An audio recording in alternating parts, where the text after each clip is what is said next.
നമസ്കാരം, എല്ലാവർക്കും പ്രവാസി മലയാളിയിലേക്ക് സ്വാഗതം. അവധി ആഘോഷിക്കാൻ നാട്ടിലേക്ക് മടങ്ങുന്ന പ്രവാസികൾക്ക് ഒരു പ്രത്യേക മുന്നറിയിപ്പാണ് പങ്കുവെക്കാനുള്ളത്. സൗദി അറേബ്യയിൽ നിന്ന് അവധിക്ക് നാട്ടിൽ പോയി മടങ്ങിയെത്താത്തവർക്ക് പ്രവേശന വിലക്ക് ഏർപ്പെടുത്താനുള്ള നടപടി സ്വീകരിക്കാനാണ് അധികൃതരുടെ തീരുമാനം. ഒന്നും രണ്ടുമല്ല, 3 വർഷത്തേക്കാണ് പ്രവേശന വിലക്ക് ഏർപ്പെടുത്താൻ തീരുമാനിച്ചിരിക്കുന്നത്. എക്സിറ്റ് റീ എൻട്രി വിസയിൽ നാട്ടിൽ പോയിട്ട് കാലാവധി കഴിഞ്ഞിട്ടും മടങ്ങിയെത്താത്തവർക്കാണ് ഈ 3 വർഷത്തേക്ക് പ്രവേശന വിലക്ക് ഏർപ്പെടുത്തിയിരിക്കുന്നത്. പഴയ സ്പോൺസറുടെ പുതുക്കി വിസയിൽ തിരിച്ചു വരാൻ അവസരമുണ്ടാകുന്നതാണ്. ഇക്കാര്യം പ്രവാസികൾ പ്രത്യേകം ശ്രദ്ധിക്കേണ്ടതാണ്. സൗദി പാസ്പോർട്ട് അധികൃതരാണ് ഇത് സംബന്ധിച്ച വിശദാംശങ്ങൾ പങ്കുവച്ചിരിക്കുന്നത്.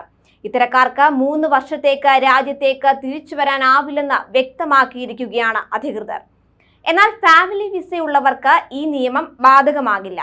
അത്തരം വിസയിലുള്ളവർ റീ എൻട്രി വിസയിൽ നാട്ടിൽ പോയി നിശ്ചിത കാലാവധിക്കുള്ളിൽ മടങ്ങിയെത്തിയില്ലെങ്കിലും പുനഃപ്രവേശന വിലക്കുണ്ടാവില്ലെന്ന് അധികൃതർ വ്യക്തമാക്കിയിട്ടുണ്ട്. റീ എൻട്രി വിസയുടെ കാലാവധി തീരുന്ന തീയതി മുതലാണ് 3 വർഷ കാലയളവ് കണക്കാക്കുന്നത്. അതുപോലെ തന്നെ സൗദിയിൽ സന്ദർശക വിസയിൽ എത്തുന്നവർക്ക് 4 വിമാനത്താവളങ്ങളിൽ സൗദി അറേബ്യ പ്രവേശനം വിലക്കിയിട്ടുണ്ട്.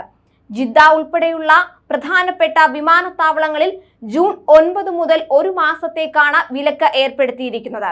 ഹജ്ജ് സീസണിന്റെ ഭാഗമായാണ് പുതിയ തീരുമാനം.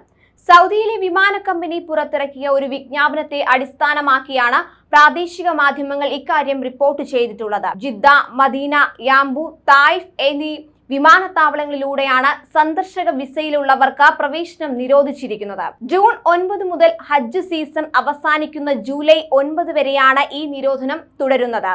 വിദേശത്തു നിന്നും സൗദിയിൽ നിന്നും എത്തുന്ന ഹജ്ജ് പെർമിറ്റുള്ള യാത്രക്കാർക്ക് മാത്രമായി 4 വിമാനത്താവളങ്ങളുടെ പ്രവർത്തനം പൂർണ്ണമായും പരിമിതപ്പെടുത്തുന്ന സാഹചര്യത്തിലാണ് വിസിറ്റ് വിസയിലുള്ളവർക്ക് ഈ വിമാനത്താവളങ്ങളിലൂടെ പ്രവേശനം വിലക്കുന്നത്. എന്നാൽ ഇവർക്ക് റിയാദ് അന്താരാഷ്ട്ര വിമാനത്താവളത്തിലൂടെ സൗദി അറേബ്യയിലേക്ക് പ്രവേശിക്കാവുന്നതാണ്. പക്ഷേ വിസിറ്റ് വിസയിലുള്ളവരുടെ പക്കൽ റൗണ്ട് ട്രിപ്പ് ടിക്കറ്റ് ഉണ്ടായിരിക്കണമെന്ന് മാത്രം. ഇതുമായി ബന്ധപ്പെട്ട് സൗദിയ ട്രാവൽ ഏജൻസികളെയും ടൂറിസം സ്ഥാപനങ്ങളെയും ഇക്കാര്യം പ്രത്യേക അറിയിപ്പിലൂടെ അറിയിച്ചിട്ടുണ്ടെന്നാണ് മാധ്യമ റിപ്പോർട്ടുകൾ. കൂടുതൽ പ്രവാസി വാർത്തകൾക്കായി ഈ ചാനൽ സബ്സ്ക്രൈബ് ചെയ്യുക.